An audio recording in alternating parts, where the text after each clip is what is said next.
High স্কুলের headmaster এবং হেডমিস্ট্রেসদের নিয়ে দীঘার ডিএসডিএ হলে এক কনফারেন্স করা হয়। 3 দিন ধরে এই কনফারেন্স হয়। সারা রাজ্যের প্রধান শিক্ষক এবং প্রধান শিক্ষিকাদের নিয়ে এই কনফারেন্স। এতে সংস্থার সভাপতি হরিদাস ঘাতক জানান, এই হল পেতে নাকি অনেক বাধার সম্মুখীন হতে হয়। হলটা যেন না পাওয়া যায় তার জন্য অনেক রকম ব্যবস্থা নাকি করা হয়েছিল। তাহলে কি সংস্থার সভাপতি হরিদাস ঘাতক শাসক দলকে ইঙ্গিত করে বললেন, নাকি অন্য কাউকে লক্ষ্য করে বললেন? এছাড়াও এই কনফারেন্সে যে পরিমাণে প্রধান শিক্ষক এবং শিক্ষিকা আসার কথা সে পরিমাণে আসেনি বলে তা তিনি বক্তব্যতে তুলে ধরেন।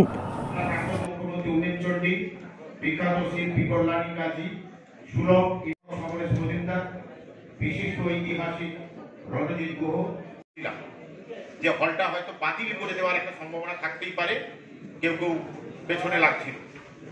যাই হোক, যেহেতু আমি সামনে থেকে বিষয়টাকে দেখেছি বলে কোনো রকম অবস্ট্যাকেল আমরা ফিল করিনি, বলে করেছি আমরা যাদের জন্য তাদের যদি অনুপস্থিতি দেখি তাহলে বড্ড বুকে ব্যথা লাগে।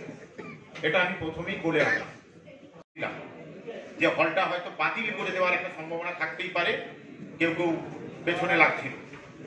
যাই হোক, যেহেতু আমি সামনে থেকে বিষয়টাকে দেখেছি বলে কোনো রকম অবস্ট্যাকেল আমরা ফিল করিনি, বলে করেছি আমরা যাদের জন্য তাদের যদি অনুপস্থিতি দেখি তাহলে বড্ড বুকে ব্যথা লাগে।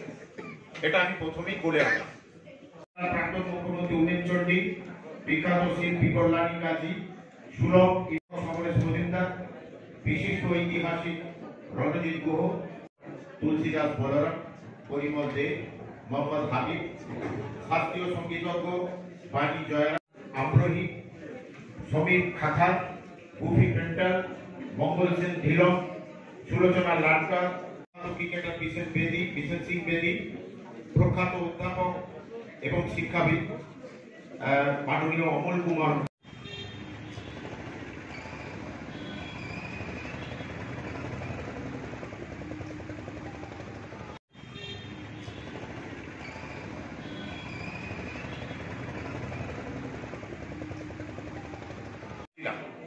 যে হলটা হয়তো বাতিল করে দেওয়ার একটা সম্ভাবনা থাকতেই পারে, কেউ কেউ পেছনে লাগছিল। যাই হোক, যেহেতু আমি সামনে থেকে বিষয়টাকে দেখেছি বলে কোনো রকম অবস্ট্যাকেল আমরা ফিল করিনি, বলে করেছি আমরা যাদের জন্য তাদের যদি অনুপস্থিতি দেখি তাহলে বড্ড বুকে ব্যথা লাগে। এটা আমি প্রথমেই বলে আসলাম। প্রাক্তন মুখ্যমন্ত্রী উনিশচন্ডী বিখ্যাত শিল্পী কল্যাণী কাজী, সুলভ সমরেশ মজুমদার, বিশিষ্ট ঐতিহাসিক রণজিৎ গুহ,